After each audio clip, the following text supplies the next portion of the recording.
आपका एक बार फिर स्वागत है। नवंबर का महीना बहुत सी प्रेरणाएं लेकर आया। कुछ दिन पहले ही 26 नवंबर को संविधान दिवस पर सेंट्रल हॉल में विशेष कार्यक्रम का आयोजन हुआ। वंदे मातरम के 150 वर्ष होने पर पूरे देश में होने वाले कार्यक्रमों की शानदार शुरुआत हुई। 25 नवंबर को अयोध्या में राम मंदिर पर धर्म ध्वजा का आरोहण हुआ। इसी दिन कुरुक्षेत्र के ज्योतिसर में पांचजन्य स्मारक का लोकार्पण हुआ। साथियों, कुछ दिन पहले ही मैंने हैदराबाद में दुनिया की सबसे बड़ी लीप इंजन एमआरओ फैसिलिटी का उद्घाटन किया है। एयरक्राफ्ट्स की मेंटेनेंस, रिपेयर एंड ओवरहॉल के सेक्टर में भारत ने ये बहुत बड़ा कदम उठाया है। पिछले हफ्ते मुंबई में एक कार्यक्रम के दौरान आईएनएस माहे को भारतीय नौसेना में शामिल किया गया। पिछले ही हफ्ते भारत के स्पेस इकोसिस्टम को स्काई रूट के इंफिनिटी कैंपस ने नई उड़ान दी है। ये भारत की नई सोच, इनोवेशन और यूथ पावर का प्रतिबिंब बना है। साथियों, कृषि क्षेत्र में भी देश ने बड़ी उपलब्धि हासिल की। भारत ने 357 मिलियन टन के खाद्यान्न उत्पादन के साथ एक ऐतिहासिक रिकॉर्ड बनाया है। 357 मिलियन टन। 10 साल पहले की तुलना में भारत का खाद्यान्न उत्पादन 100 मिलियन टन और बढ़ गया है। खेलों की दुनिया में भी भारत का परचम लहराया है। कुछ दिन पहले ही भारत को कॉमनवेल्थ खेलों की मेजबानी का भी ऐलान हुआ। ये उपलब्धियां देश की है, देशवासियों की है और मन की बात देश के लोगों की ऐसी उपलब्धियों को, लोगों के सामूहिक प्रयासों को जन सामान्य के सामने लाने का एक बेहतरीन मंच है। साथियों, अगर मन में लगन हो, सामूहिक शक्ति पर, टीम की तरह काम करने पर विश्वास हो, गिरकर फिर से खड़े होने का साहस हो, तो कठिन से कठिन काम में भी सफलता सुनिश्चित हो जाती है। आप उस दौर की कल्पना करिए जब सैटेलाइट नहीं थी, जीपीएस सिस्टम नहीं था, नेविगेशन की कोई सुविधाएं नहीं होती थी। तब भी हमारे नाविक बड़े बड़े जहाज लेकर समंदर में निकल जाते थे और तय स्थानों पर पहुंचते थे। अब समंदर से आगे बढ़कर दुनिया के देश अंतरिक्ष की अनंत ऊंचाई को नाप रहे हैं। चुनौती वहां भी वही है। न जीपीएस सिस्टम है, न संचार की वैसी व्यवस्थाएं हैं। फिर हम कैसे आगे बढ़ेंगे? साथियों, कुछ दिनों पहले सोशल मीडिया पर एक वीडियो ने मेरा ध्यान खींचा। ये वीडियो इसरो की एक अनोखी ड्रोन प्रतियोगिता का था। इस वीडियो में हमारे देश के युवा और खासकर हमारे जैन जी मंगल ग्रह जैसी परिस्थितियों में ड्रोन उड़ाने की कोशिश कर रहे थे। ड्रोन उड़ते थे, कुछ पल संतुलन में रहते थे, फिर अचानक जमीन पर गिर पड़ते थे। जानते हैं क्यों? क्योंकि यहाँ जो ड्रोन उड़ रहे थे उनमें जीपीएस का सपोर्ट बिल्कुल नहीं था। मंगल ग्रह पर जीपीएस संभव नहीं, इसलिए ड्रोन को कोई बाहरी संकेत या गाइडेंस नहीं मिल सकता।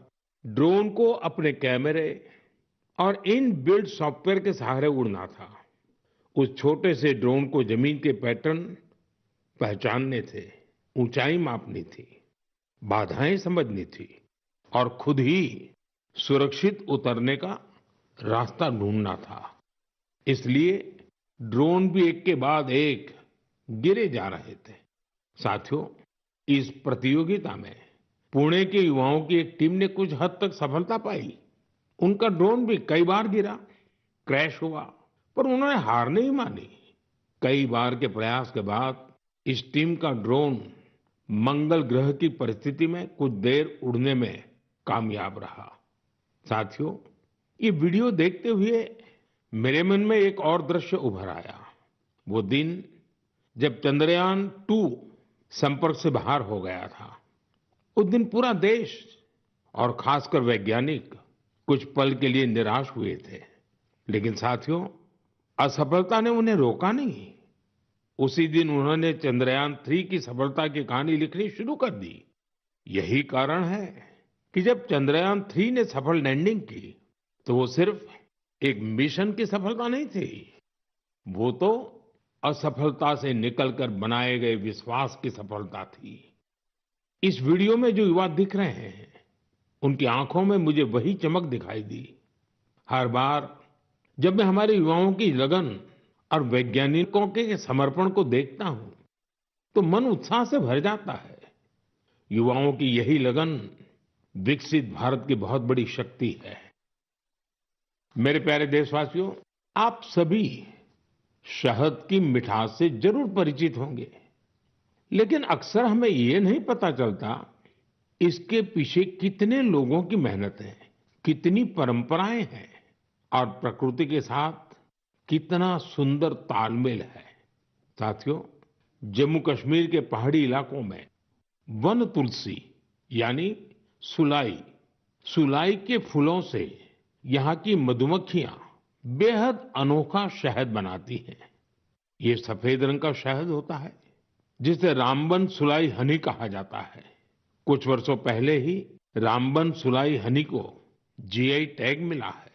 इसके बाद इस शहद की पहचान पूरे देश में बन रही है।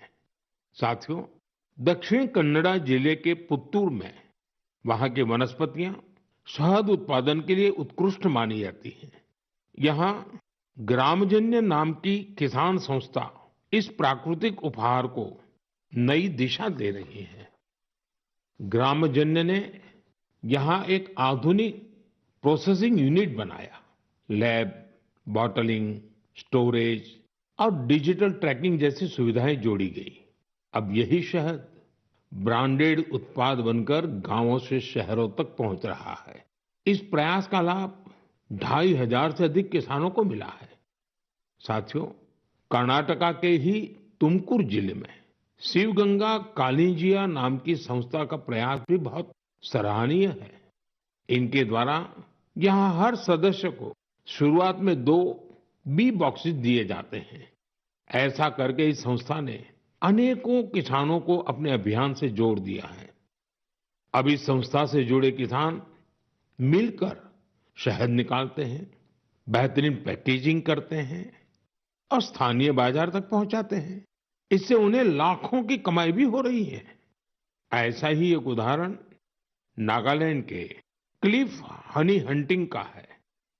नागालैंड के चोकलांगन गांव में खियामनी यांगन जनजाति सदियों से शहद निकालने का काम करती आई है। यहाँ मधुमक्खियों पेड़ों पर नहीं, बल्कि ऊंची चट्टानों पर अपने घर बनाती हैं। इसलिए शहद निकालने का काम भी बहुत जोखिम भरा होता है। इसलिए यहाँ के लोग मधुमक्खियों से पहले सौम्यता से बात करते हैं, उनसे अनुमति लेते हैं, उन्हें बताते हैं कि आज वे शहद लेने आए हैं। इसके बाद शहद निकालते हैं। साथियों, आज भारत हनी प्रोडक्शन में नए रिकॉर्ड बना रहा है। 11 साल पहले देश में हनी का उत्पादन 76,000 मैट्रिक टन था। अब ये बढ़कर 1.5 लाख मैट्रिक टन से भी ज्यादा हो गया है। बीते कुछ वर्षों में शहद का एक्सपोर्ट भी 3 गुना से ज्यादा बढ़ गया है। हनी मिशन कार्यक्रम के तहत खादी ग्रामोद्योग ने भी 2.25 लाख से ज्यादा बी बॉक्सेस लोगों में बांटे हैं। इससे हजारों लोगों को रोजगार के नए अवसर मिले हैं। यानी देश के अलग अलग कोनों में शहद की मिठास भी बढ़ रही है और ये मिठास किसानों की आय भी बढ़ा रही है। मेरे प्यारे देशवासियों, हरियाणा के कुरुक्षेत्र में महाभारत का युद्ध हुआ था, ये हम सभी जानते हैं। लेकिन युद्ध के इस अनुभव को अब आप वहां महाभारत अनुभव केंद्र में भी साक्षात महसूस कर सकते हैं। इस अनुभव केंद्र में महाभारत की गाथा को 3D light and sound show और डिजिटल टेक्निक से दिखाया जा रहा है। 25 नवंबर को जब मैं कुरुक्षेत्र गया था, तो इस अनुभव केंद्र के अनुभव ने मुझे आनंद से भर दिया था। साथियों, कुरुक्षेत्र में ब्रह्म सरोवर पर आयोजित अंतर्राष्ट्रीय गीता महोत्सव में शामिल होना भी मेरे लिए बहुत विशेष रहा। मैं ये देखकर बहुत प्रभावित हुआ कि कैसे दुनिया भर के लोग दिव्य ग्रंथ गीता से प्रेरित हो रहे हैं।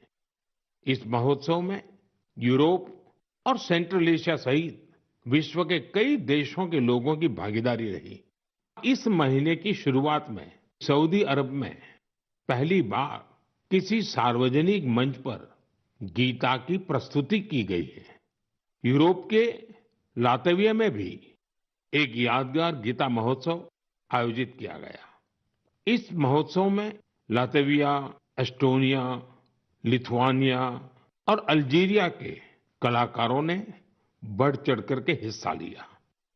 साथियों, भारत की महान संस्कृति में शांति और करुणा का भाव सर्वोपरि रहा है। आप दूसरे विश्व युद्ध की कल्पना कीजिए, जब चारों ओर विनाश का भयावह माहौल बना हुआ था। ऐसे मुश्किल समय में गुजरात के नवानगर के जाम साहब महाराजा दिग्विजय सिंह जी ने जो महान कार्य किया, वो आज भी हमें प्रेरणा देता है। उस समय जाम साहब किसी सामरिक गठबंधन या युद्ध की रणनीति को लेकर नहीं सोच रहे थे, बल्कि उनकी चिंता ये थी कि कैसे विश्व युद्ध के बीच पोलिश यहूदी बच्चों की रक्षा होगी। उन्होंने गुजरात में तब हजारों बच्चों को शरण देकर उन्हें नया जीवन दिया, जो आज भी एक मिसाल है। कुछ दिन पहले दक्षिणी इजराइल के मोशाव नेवातिम में जाम साहब की प्रतिमा का अनावरण किया गया। यह बहुत ही विशेष सम्मान था। पिछले वर्ष पोलैंड के वार्सो में मुझे जाम साहब के स्मारक पर श्रद्धा सुमन अर्पित करने का सौभाग्य मिला था। मेरे लिए वो क्षण अविस्मरणीय रहेगा। मेरे प्यारे देशवासियों, कुछ दिनों पहले मैं नेचुरल फार्मिंग के एक विशाल सम्मेलन में हिस्सा लेने कोयम्बटूर गया था। दक्षिण भारत में नेचुरल फार्मिंग को लेकर हो रहे प्रयासों को देखकर मैं बहुत प्रभावित हुआ। कितने ही युवा हाईली क्वालिफाइड प्रोफेशनल अब नेचुरल फार्मिंग फील्ड को अपना रहे हैं। मैंने वहां किसानों से बात की, उनसे अनुभव जाने। नेचुरल फार्मिंग भारत की प्राचीन परंपराओं का हिस्सा रही है और हम सभी का कर्तव्य है कि धरती माँ की रक्षा के लिए इसे निरंतर बढ़ावा दें। साथियों, विश्व की सबसे पुरानी भाषा और विश्व के सबसे प्राचीन शहरों में से एक शहर, इन दोनों का संगम हमेशा अद्भुत होता है। मैं बात कर रहा हूं काशी तमिल संगमम की। 2 दिसंबर से काशी के नमो घाट पर चौथा काशी तमिल संगमम शुरू हो रहा है। इस बार के काशी तमिल संगमम की थीम बहुत ही रोचक है। लर्न तमिल, तमिल करकलम। काशी तमिल संगमम उन सभी लोगों के लिए एक महत्वपूर्ण मंच बन गया है जिन्हें तमिल भाषा से लगाव है। काशी के लोगों से जब भी बात होती है तो वो हमेशा बताते हैं कि काशी तमिल संगमम का हिस्सा बनना उन्हें बहुत अच्छा लगता है। यहाँ उन्हें कुछ नया सीखने और नए नए लोगों से मिलने का अवसर मिलता है। इस बार भी काशीवासी पूरे जोश और उत्साह के साथ तमिलनाडु से आने वाले अपने भाई बहनों का स्वागत करने के लिए बहुत उत्सुक हैं। मेरा आप सभी से आग्रह है कि आप काशी तमिल संगमम का हिस्सा जरूर बने। इसके साथ ही ऐसे और भी मंचों के बारे में सोचें जिनसे एक भारत श्रेष्ठ भारत की भावना मजबूत हो। यहाँ मैं एक बार फिर कहना चाहूंगा, तमिल कलाचारम उयर्वानद, तमिल मोली उयर्वानद, तमिल इंडियाविन पेरुमिदम। मेरे प्यारे देशवासियों, जब भारत के सुरक्षा तंत्र को मजबूती मिलती है तो हर भारतीय को गर्व होता है। पिछले हफ्ते मुंबई में आईएनएस माहे को भारतीय नौसेना में शामिल किया गया।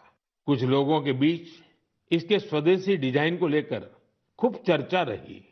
वहीं पुडुचेरी और मालाबार कोस्ट के लोग इसके नाम से ही खुश हो गए। दरअसल इसका माहे नाम उस स्थान माहे के नाम पर रखा गया है जिसकी एक समृद्ध ऐतिहासिक विरासत रही है। केरला और तमिलनाडु के कई लोगों ने इस बात पर गौर किया कि इस युद्धपोत का क्रेस्ट, उरुमी और कलारियापट्टू की पारंपरिक लचीली तलवार की तरह दिखाई पड़ता है।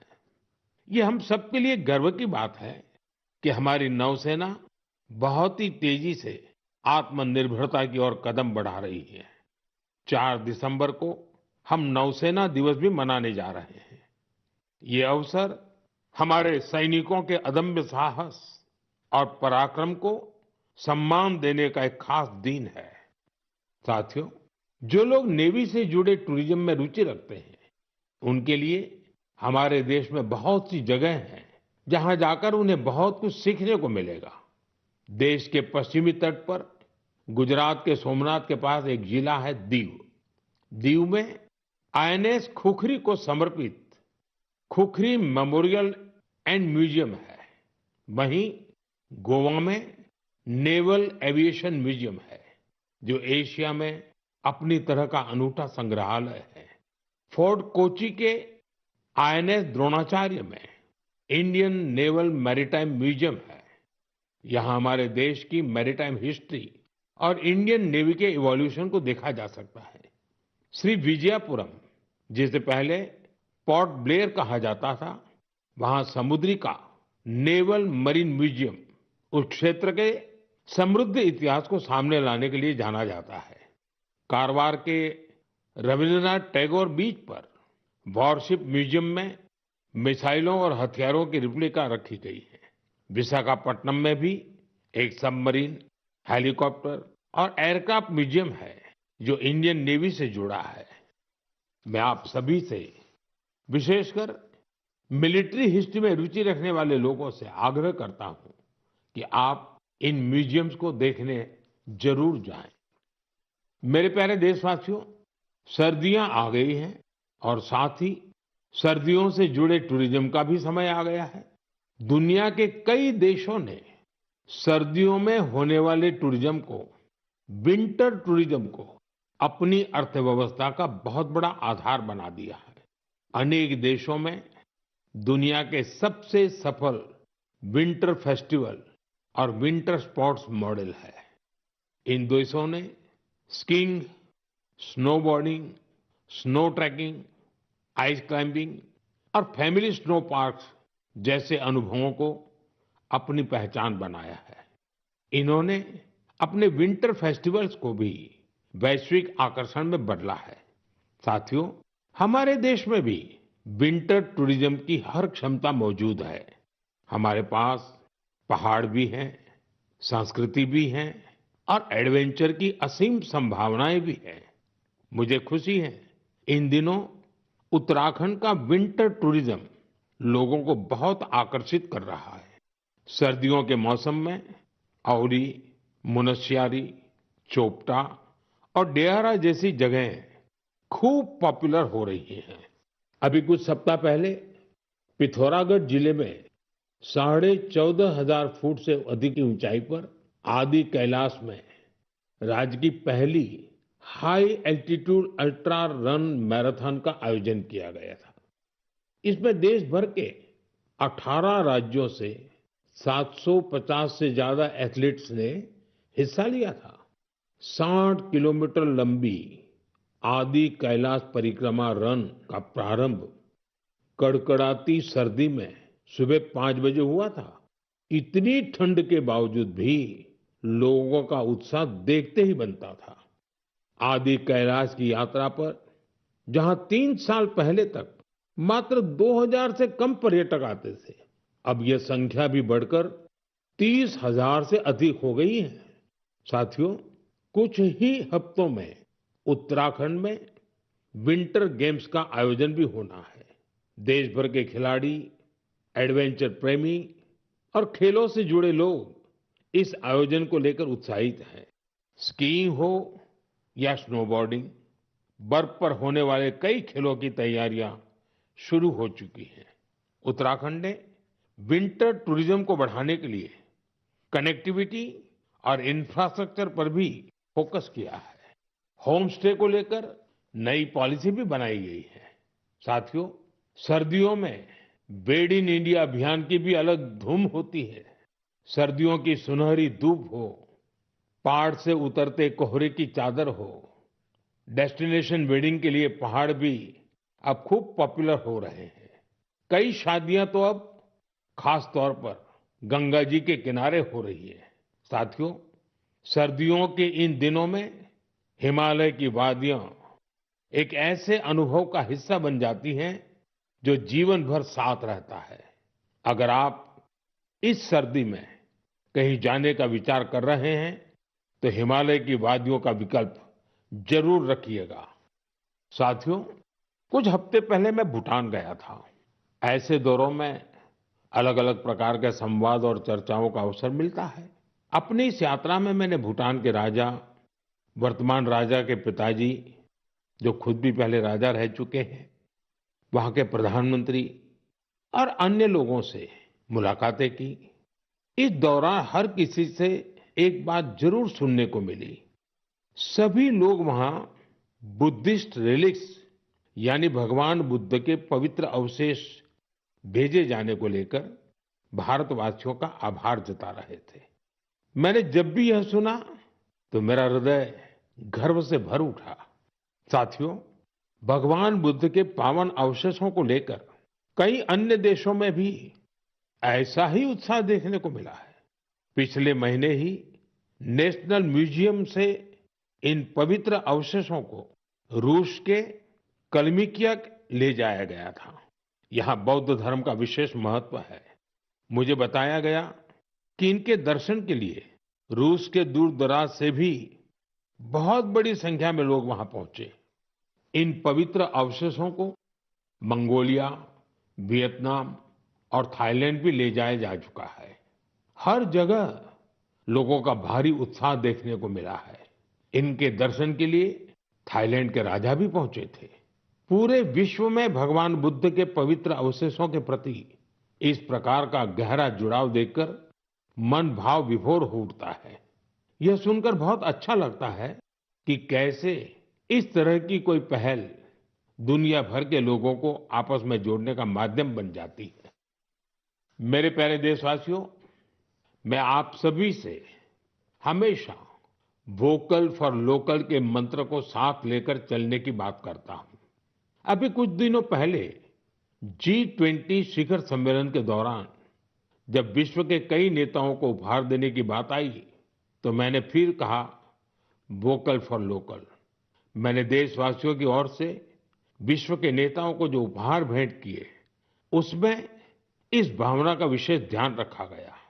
G20 के दौरान मैंने दक्षिण अफ्रीका के राष्ट्रपति को नटराज की कांस्य प्रतिमा भेंट की। ये तमिलनाडु के तंजावुर की सांस्कृतिक विरासत से जुड़ी चौलकालीन शिल्पकला का अद्भुत उदाहरण है। कनाडा के प्रधानमंत्री को चांदी के अश्व की प्रतिकृति दी गई। यह राजस्थान के उदयपुर की बेहतरीन शिल्पकला को दर्शाती है।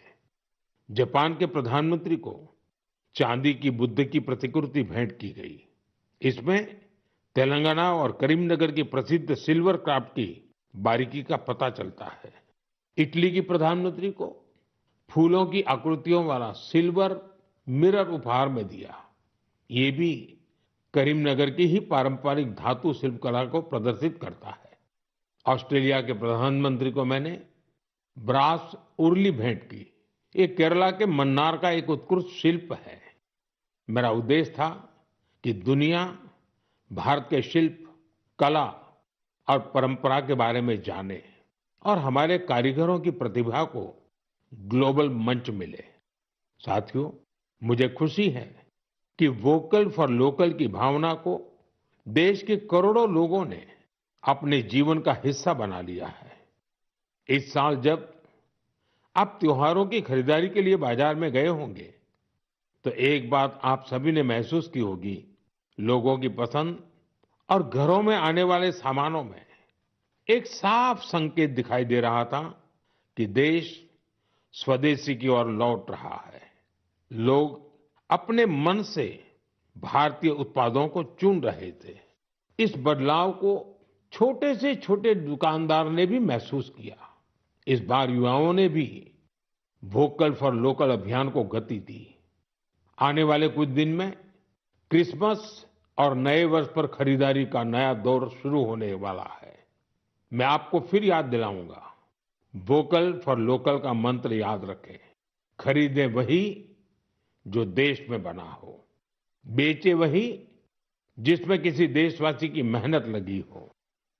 मेरे प्यारे देशवासियों, भारतीय खेलों के लिहाज से ये महीना सुपरहिट रहा है। इस महीने की शुरुआत भारतीय महिला टीम द्वारा आईसीसी महिला विश्व कप जीतने से शुरू हुई, लेकिन उसके बाद भी मैदान पर और ज्यादा एक्शन देखने को मिला है। कुछ दिन पहले ही टोक्यो में डेफ ओलंपिक्स हुए हैं, जहां भारत ने अपना अब तक का सर्वश्रेष्ठ प्रदर्शन करते हुए 20 मेडल जीते हैं। हमारी महिला खिलाड़ियों ने भी कबड्डी वर्ल्ड कप जीतकर इतिहास ही रच दिया। पूरे टूर्नामेंट में उन्होंने बेहतरीन प्रदर्शन करके हर भारतवासी का मन जीत लिया। वर्ल्ड बॉक्सिंग कप फाइनल्स में भी हमारे खिलाड़ियों का प्रदर्शन शानदार रहा, जहां उन्होंने 20 मेडल जीते। साथियों, जिस बात की और भी अधिक चर्चा हो रही है, वो है हमारी महिला टीम का ब्लाइंड क्रिकेट वर्ल्ड कप जीतना। बड़ी बात यह है कि हमारी इस टीम ने बिना एक भी मैच हारे इस टूर्नामेंट को जीता है। देशवासियों को इस टीम के हर खिलाड़ी पर बहुत गर्व है। मेरी इस टीम से प्रधानमंत्री निवास पर मुलाकात हुई। वाकई इस टीम का हौसला, उनका जज्बा हमें बहुत कुछ सिखाता है। यह विजय हमारे खेल इतिहास की सबसे बड़ी जीतों में से एक है, जो हर भारतीय को प्रेरित करती रहेगी। साथियों, आजकल हमारे देश में इंड्योरेंस स्पोर्ट्स की एक नई खेल संस्कृति भी तेजी से उभर रही है। इंड्योरेंस स्पोर्ट्स से मेरा मतलब ऐसी स्पोर्ट्स एक्टिविटीज से है जिनमें आपकी लिमिट्स की परख होती है। कुछ साल पहले तक मैराथन और बाइकेथॉन जैसे खास इवेंट कुछ विशेष लोगों तक ही सीमित थे, लेकिन अब बहुत कुछ बदल चुका है। मुझे बताया गया है कि देश भर में हर महीने 1500 से ज्यादा इंड्योरेंस स्पोर्ट्स का आयोजन होता है। इन इवेंट्स में हिस्सा लेने के लिए एथलीट्स दूर दूर तक जाते हैं। साथियों, इंड्योरेंस स्पोर्ट्स का ही एक उदाहरण है आयरमैन ट्रायथलॉन। आप कल्पना करिए, यदि आपको यह बताया जाए कि आपके पास एक दिन से भी कम समय है और आपको ये 3 काम करने हैं: समंदर में 4 किलोमीटर तक तैरना, 180 किलोमीटर साइकिल चलाना और करीब 42 किलोमीटर की मैराथन दौड़ लगाना, तो आप सोचेंगे कि कैसे संभव है। लेकिन फौलादी हौसले वाले लोग इस काम को भी सफलतापूर्वक कर ले जाते हैं। इसलिए इसे आयरनमैन ट्रायथलॉन कहा जाता है। गोवा में हाल ही में ऐसा ही एक आयोजन किया गया। आजकल इस तरह के आयोजनों में भी लोग बढ़ चढ़कर भागीदारी कर रहे हैं। ऐसी कई और प्रतियोगिताएं भी हैं जो हमारे युवा साथियों के बीच बहुत लोकप्रिय हो रही है। आजकल कई लोग fit India Sundays on cycle जैसे कार्यक्रमों में हिस्सा लेने के लिए साथ आ रहे हैं। ये सब ऐसी चीजें हैं जिनसे फिटनेस को बढ़ावा मिल रहा है। साथियों, आपसे हर महीने मिलना मेरे लिए हमेशा एक नया अनुभव होता है। आपकी गाथाएं, आपके प्रयास मुझे नए सिरे से प्रेरित करते हैं। अपने संदेशों में आप जो सुझाव भेजते हैं, जो अनुभव साझा करते हैं, उससे हमें इस कार्यक्रम में भारत की विविधता को समेट लेने की प्रेरणा मिलती है। जब हम अगले महीने मिलेंगे तब 2025 खत्म होने वाला होगा। देश के ज्यादातर हिस्सों में अब ठंड भी तेज होती जाएगी। सर्दियों के मौसम में आप अपना और अपने परिवार का विशेष ध्यान रखें। अगले महीने हम कुछ नए विषयों, नए व्यक्तित्वों की चर्चा जरूर करेंगे। बहुत बहुत धन्यवाद। नमस्कार।